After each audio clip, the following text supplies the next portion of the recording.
ప్రభునందు ప్రియ స్నేహితులారా, నేటి ఉదయకాలపు వాక్య ధ్యానంలోకి ప్రేమపూర్వకమైన ఆహ్వానం తెలియజేస్తున్నాను. ప్రార్థించుదాం. కనికరం గల ప్రభు వాక్యం ద్వారా మాట్లాడుతూ మా అందరిని దర్శించమని యేసు నామములో ప్రార్థిస్తున్నాం తండ్రి. ఆమేన్. ప్రియ స్నేహితులారా, నేటి ఉదయకాలము కన్నీళ్లు విడుచుచు వెత్తువాడు సంతోషగానంతో పంట కోయును అనే వాక్యంను ధ్యానిస్తా ఉన్నాం. 126వ కీర్తనలో ప్రభు మనల్ని సమకూర్చినప్పుడు, ప్రభు మనల్ని తిరిగి మన క్షేమస్థితినిచ్చినప్పుడు మన పరిస్థితి ఏ రీతిగా ఉన్నది, మనం ఏ రీతిగా సంతోషించినాం అని కీర్తనకారుడు వారి సమాజం, వారి జీవితం, వారి దేశం యొక్క స్థితిని బట్టి ఆనందిస్తూ ఈ కీర్తన పాడుతున్నటువంటి నేపథ్యం.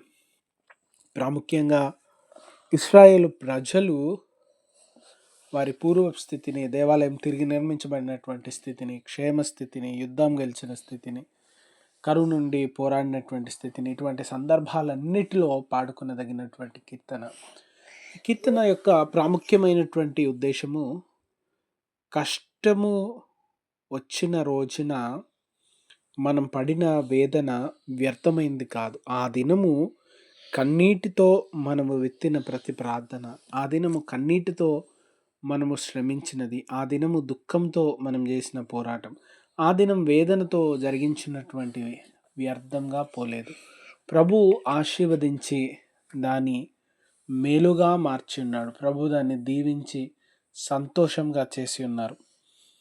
మనము దుఃఖం గుండా వెళుతున్న సందర్భంలో, శ్రమ గుండా వెళ్తున్న సందర్భంలో, వేదన గుండా వెళ్తున్న సందర్భంలో ఇదే చివరిది, ఇదే ముగిసిపోతుంది, ఇది ఓటమి, ఇది కష్టము, ఎంతకంటే ఇంకేం లేదు అనే సందర్భాలు, అనే పరిస్థితి అనేక మార్లు మన జీవితాల్లో ఎదురవుతుంటాయి. కానీ ఒక దినాన వాటన్నిటిని దాటి క్షేమకరమైన స్థితి వచ్చినప్పుడు, వాటన్నిటిని దాటి ముందుకు వెళ్ళినప్పుడు ఆ దినపు కన్నీటి ప్రార్థన వ్యర్థం కాలేదు. ఆ దినము కన్నీటితో చేసినటువంటి ప్రయాసము వ్యర్థం కాలేదు. ఇవన్నీ దేవుడు దీవెనకరంగా మార్చినారు, ఆశీర్వాదకరంగా మార్చినాడు. దుఃఖంతో, కన్నీటితో దేవుని నుంచి ప్రారంభించిన ప్రతి పనికి మేలు, దీవెన, ఆశీర్వాదం ఉందని దేవుని వాక్యం తెలియజేస్తుంది. కీర్తనకారుడు చెప్తున్నాడు, పంట నాటేటప్పుడు కష్టంతో, దుఃఖంతో, కన్నీటితో నాటినారు, కానీ పంట కోసుకునేటువంటి రోజున సంతోషం. ప్రియమైన వారలారా, దేవుడు మనల్ని ప్రతి దినం, ప్రతి క్షణం గమనిస్తూ ఉన్నాడు. ఆయన విడిచిపెట్టేవాడు కాదు, ఆయన అన్యాయస్తుడు కాదు. మనల్ని పిలిచిన దేవుడు నమ్మదగిన దేవుడు.